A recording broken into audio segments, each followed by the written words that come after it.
Last Friday, May 9th, 2014, a so-called activist group called Free Keene planned a barbecue in the center of Keene, New Hampshire. Opposing group, Stop Free Keene, quietly planned a counter-protest to make the statement that they disagree with the purpose of Free Keene and their methods of so-called activism.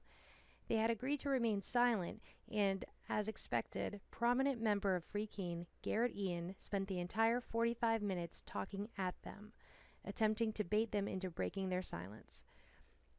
Garrett continuously used loaded and leading questions which suggested such things as religious intolerance, xenophobia, and racism in the form of being anti-immigration and pro-Hitler, among other inflammatory claims. This was a manipulation tactic to elicit an emotional response from the protesters who disagreed with what he was saying but had decided to remain silent. Free Keene espouses a coercion-free society, but Garrett spent 45 minutes trying to push past the consent of the protesters by insisting that if they didn't speak up, they agreed with what he was saying about them. They also ignored the fact that all protesters had written on their signs that they did not give Free Keene or any of their affiliates permission to distribute their image or likeness. Yet Free Keene uploaded videos of their faces to YouTube and attached ads to make money off of their lack of consent. Garrett Ian later expressed outrage that protesters were discussing his implications that they were racist, suggesting that they must have a guilty conscience for jumping to those conclusions.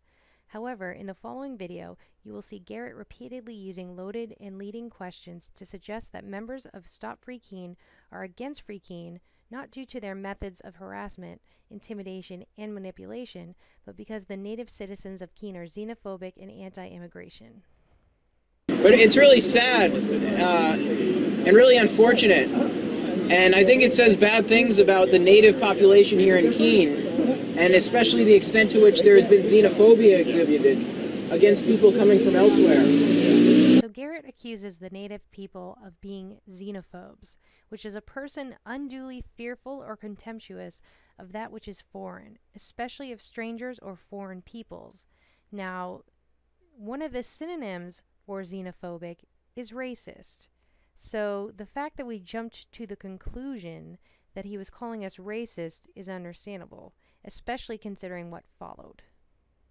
But there's this mentality that other people are invaders, that other people are different, that other people are just others, and that they're not welcome. I hope that Stop Free Keene isn't the sort of group that is so against other people coming here that they would also be against people immigrating here to Keene. Is there an anti-immigrant mentality among Stop Free Keene? Is there nationalism in Stop Free Keene? Is that the idea? Is it federal government nationalism? So up until this point, he could almost get away with the excuse that he was talking about United States citizens moving to Keene. But not long after, he shows, without a doubt, his real motivations. Ted Cruz. Ted Cruz gonna save America? Ted Cruz gonna kick out the illegals? The way he slips into a slight drawl while using the term illegals, which is a racist label for undocumented immigrants, exposes his attempt to ask the question in order to suggest our silence is agreement. He then puts the final nail in the coffin by making a reference to Hitler's master plan. I hope there's a bigger plan. I want to be a part of the bigger plan. The master plan. Just asking questions with such implications is a way to poison the well against the group and attempt to force the protesters to defend themselves. They did not fall for the bait, and Garrett showed his true colors.